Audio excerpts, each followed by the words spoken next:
Olá pessoal, meu trabalho final da disciplina multimídia é sobre extração de características e classificação de padrões. Vamos começar. A primeira coisa, eu vou definir o que é extração de característica e classificação de padrões.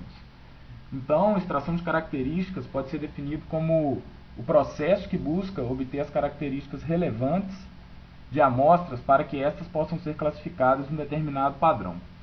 E a classificação de padrões é o processo que busca classificar uma amostra em um determinado padrão, baseado na comparação de suas informações estatísticas com as amostras utilizadas previamente para determinados padrões. Os conhecimentos relacionados são probabilidade de processos estocásticos, sinais de sistemas, otimização, redes neurais e lógica fuzzy. Existem infinitas aplicações para classificações de padrão. Aqui, só para citar algumas, visão computacional, reconhecimento de fala, face, diagnósticos médicos, biometria e detecção de falhas em máquinas elétricas. Os fundamentos teóricos são análise em componentes principais, que é um procedimento matemático que transforma o número de possíveis variáveis correlacionadas em um número menor de variáveis descorrelacionadas, chamadas componentes principais. E o kernel PCA, que é praticamente a mesma coisa do PCA, só que em vez de fazer um mapeamento linear dos dados, ele faz um mapeamento não linear. Para classificar, eu usei dois tipos de classificadores, que são as redes neurais artificiais, que nada mais são do que um modelo matemático baseado em aspectos fisiológicos do sistema nervoso, que é capaz de computar funções não lineares. E as SVMs, Support Vector Machines, são classificadores de margem larga. Bom, está aí um exemplo de uma arquitetura de rede neural de múltiplas camadas. Vamos lá, o exemplo que eu vou dar aqui foi um trabalho de processamento de sinais que eu fiz e que se encaixa aqui no contexto da disciplina. Consiste na tentativa de fazer um serviço de telemarketing automatizado capaz de reconhecer respostas pré-estabelecidas. Então, bom, o processo do exemplo foi gravar amostras dos padrões que devem ser reconhecidos, nesse caso sim e não, extração e seleção das características relevantes para classificar, escolha da técnica de classificação a ser utilizada, o treinamento do classificador e depois a validação, para ver se funciona. Para gravar, eu utilizei o próprio MATLAB, foi gravado em ponto wave, A amostra foi 44,100 Hz, tempo de cada amostra 3 segundos e a qualidade era 16 bits. Aí na figura eu dei um zoom em uma amostra de sim e uma amostra de não, para mostrar que, assim, que no tempo não tem como diferenciar as amostras, apesar de ser muito ponto aí também. Então a primeira ideia foi fazer o quê? Foi fazer FFT do sinal e ver o que tinha como conteúdo espectral de cada amostra.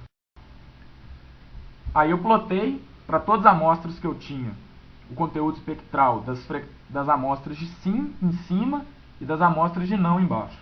Então, assim, no olho dá pra gente ver que possuía um espectro diferente as duas palavras. Então, eu julguei que seria possível de classificar. Só que tinha um problema, porque a dimensão era muito grande.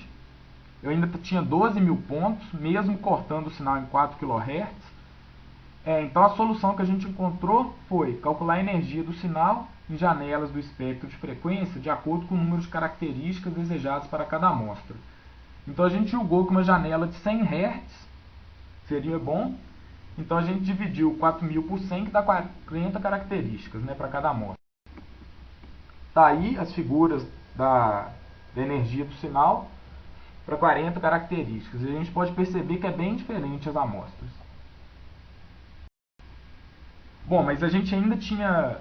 A gente conseguiu reduzir, na verdade, um problema de 12.000 dimensões para 40 dimensões.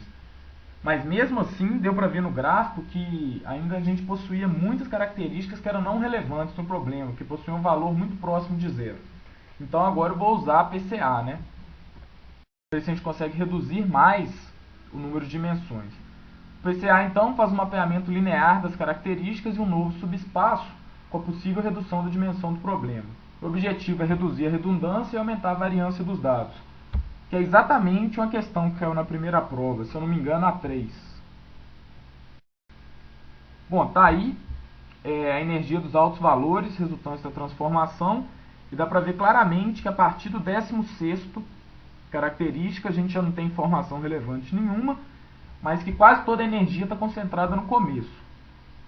Então vou pegar as primeiras e ver se os dados ficaram linearmente separados. Aí está o gráfico 2D, utilizando a primeira e a segunda dimensão só, a gente vê que os dados não ficaram linearmente separáveis.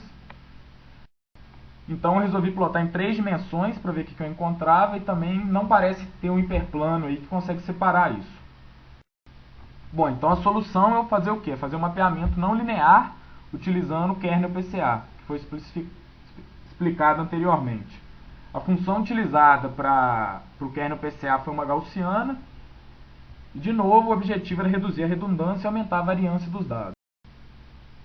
Aí utilizando o kernel PCA, está aí o resultado.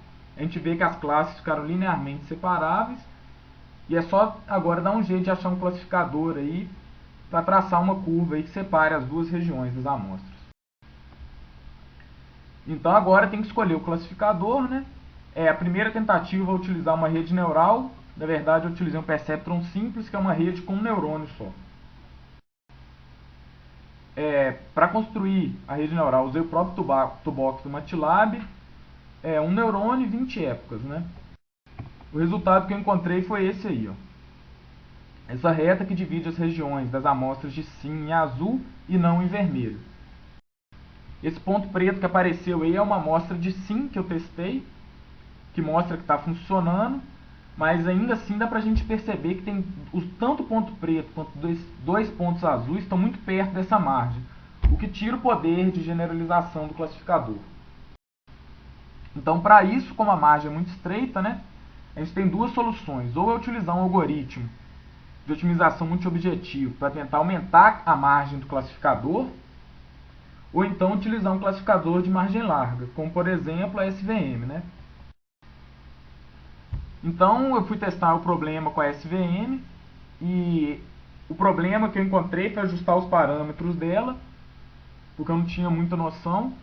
Então coloquei a abertura de 0,25 para a função gaussiana, né, e um fator de relaxamento igual a 1.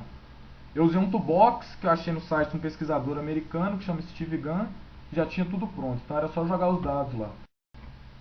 E aí está a superfície de separação que eu encontrei utilizando a SVM. Dá para ver que melhorou, que os pontos estão mais longe da margem, mas ainda assim não ficou muito bom, não.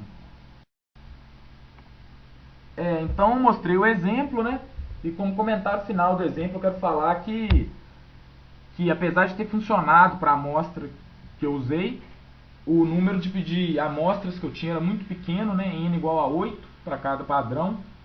Então o poder de generalização do classificador era muito baixo. Outra que todos os padrões foram gravados com vozes de homem.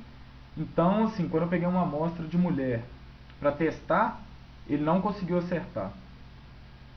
E também que eu poderia ter usado outras técnicas, como a rede com múltiplas camadas ou classificadores fuzzy, para tentar resolver o problema. Bom, a conclusão do trabalho é que, mesmo com a crescente capacidade computacional, né, dos processadores atuais, os métodos de extração de características ainda se fazem muito úteis, porque eles são capazes de diminuir consideravelmente a complexidade de problemas de classificação. É importante frisar também que a análise de componentes principais tem um custo computacional maior do que o da DCT, por exemplo, ou da FFT. E outra conclusão também é que, apesar de existirem vários métodos para extração de características e classificação de padrões, a gente não tem como falar quem é melhor e quem é pior, porque depende muito do tipo de problema que você tem e dos dados que você tem. Bom, os livros que eu utilizei são todos, pode ser encontrado na biblioteca. Quem quiser alguma informação a mais, está aí esses 4 aí. E é isso. Obrigado pela atenção. Até mais.